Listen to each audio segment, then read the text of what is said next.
The Minister of Mineral Resources, Gwede Mantashe, says 384 of the 27,403 COVID-19 cases in the country are mine workers. The minister briefed the media on Friday as part of the economic cluster in Pretoria. According to Mantashe, as of Thursday, the 28th of May, the mining industry had tested over 4,600 people at mines. Meanwhile, unions representing mine workers in Rustenburg in the northwest are calling for mine operations to be halted following an increase in the number of coronavirus infections at mines in the province. The increasing number of infections in the mining industry is a concern to government and communities around affected mines.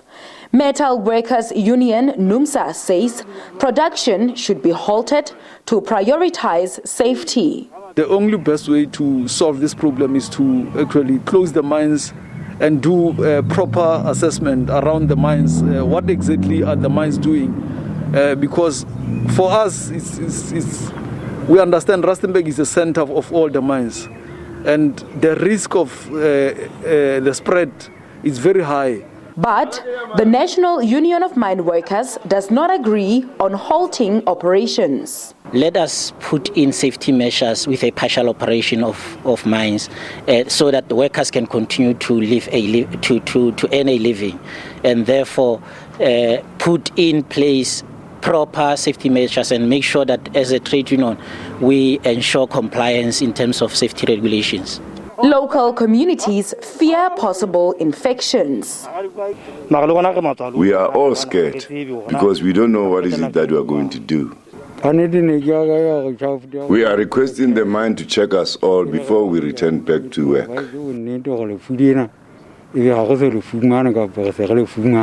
Provincial health authorities say some mining companies have been using their own quarantine facilities without government's knowledge. They fear affected workers may not be getting proper medical treatment. In most instances, you discover that the decision to have that area as quarantine was taken outside of the approval. Yet quarantines are inspected and approved by Department of Public Works and Department of Health. So in that instance, we then get quarantine sites that are not compliant. Very few of the mines have quarantine sites that are compliant. Government is pleading with mining companies to intensify their occupational health and safety measures to curb the spread of COVID-19. Selwane Khachau, SABC News, Rustenburg. The Association of Mine Workers and Construction Union, AMCU, is worried that employers may not have prepared the workplace adequately to prevent the spread of the virus. Now, to better understand how the Worker Rights Union feel about resuming mining operations, we joined via Skype by Joseph Mathunjwa. He's the president of the Association of Mine Workers and Construction Union, AMCU. Mr. Mathunjwa, very good evening to you. Thanks for joining us. Welcome. Hi, good evening, and good evening to your viewers.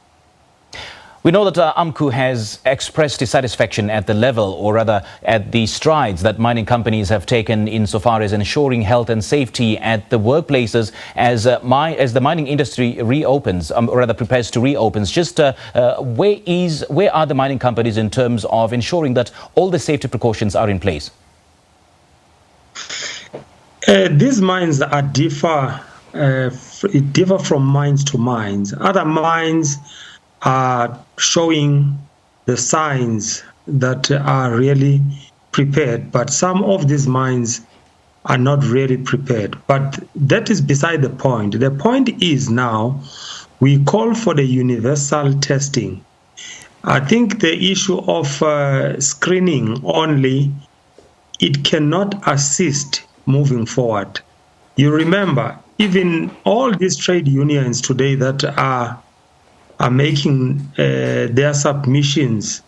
I mean, when we were calling for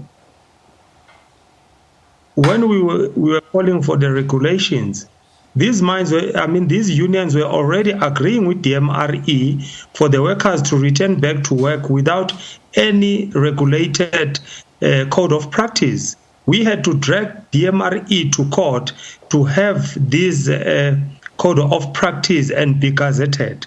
And the very same unions, they were the one that they were saying the mines should open when we were calling for the regulations to be, gazetted.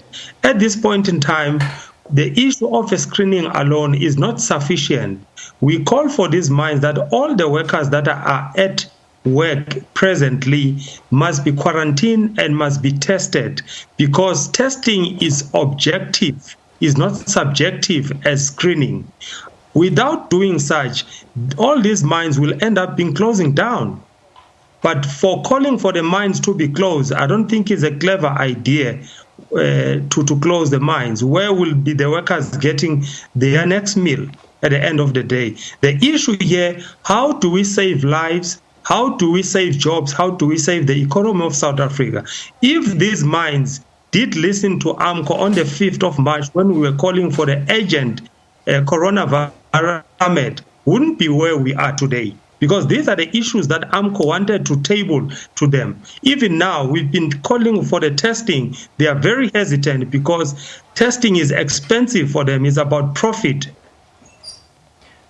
Well, you've asked a very pertinent and a very important question as to how do we save jobs and how do we save the economy of South Africa? Well, on the one hand, you are against the calls that mining operations should be halted as Rustenburg, in particular the Northwest Province, is the epicenter of the coronavirus. And then on the other hand, you just told us that, these mining companies are not adequately prepared to welcome back some of the employees. So what is it that you want to see happen? What is it that mining companies should do? Is not what we want to see, is what must happen. The fact of the matter, we are saying those workers that are already at the mine must be tested. Hence, we're calling for universal testing.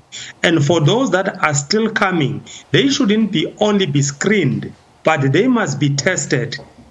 Testing is far better than screening, because some of the workers, they can come and be screened, but only to find they are asymptomatic. And what about those workers then? They will enter the employment without being detected by this thermo screening. At the end of the day, will infect those workers who are not affected already. So therefore, we are calling for the universal testing. Those workers who are already at work must be quarantined and be tested. And for those that will be coming on the level 3, before they enter the employment, must be tested, not only screening, and be quarantined accordingly. But if the MRE and these unions, they did support AMCU's call before the 50% was called in, wouldn't be where we are today. So how would you advise your members to do? Would you tell your members to go back to work then? It's not about us telling the members go to work. If the call is the workers must report for work, yes, they must report for work, but because you remember on the 1st of May, which was a Workers' Day, we had a victory not for only AMCU at Labour Court under Judge Van Niekerk. We had a victory for the working class. All the unions today, whether it's teachers union, municipality union, they are singing on the same hymn book of AMCU to say no worker should be forced to work under unsafe condition until the employer take the measures in place. And we call upon the DMRE to employ all the graduates that are sitting at home to be employed as inspectorate, to be inspectors, to see to it that these mines are in compliance with the regulation that has just been gazetted. So if workers, they are called, they must report for duty, but they must demand to be safe, they must demand the testing, because for them not to report for duty after they've been called, they can be dismissed. So what about the employees who are also part of your membership, who haven't earned an income for the past 2 months and who still haven't received anything from the UIF? What kind of conversations would you be having with the mining companies with regards to those employees? Yes, I think that was a negligence of some of the employers who were very arrogant. We didn't want to assist the workers. If you look at Anglo-Plats, they are still paying their employees. I mean, they are not depending on the UIF.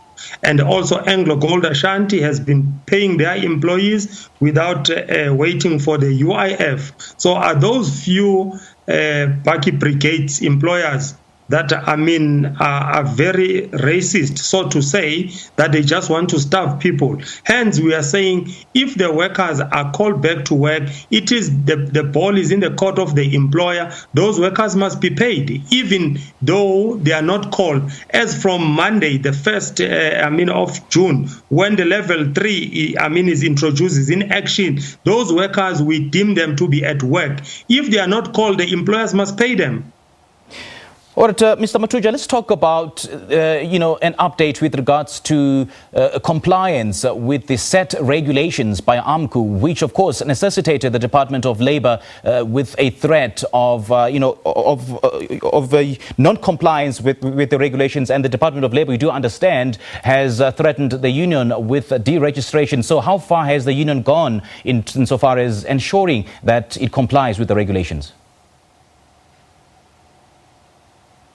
I didn't pick you very well. There is a Department of Labour threatening the unions that are not compliant with the regulations.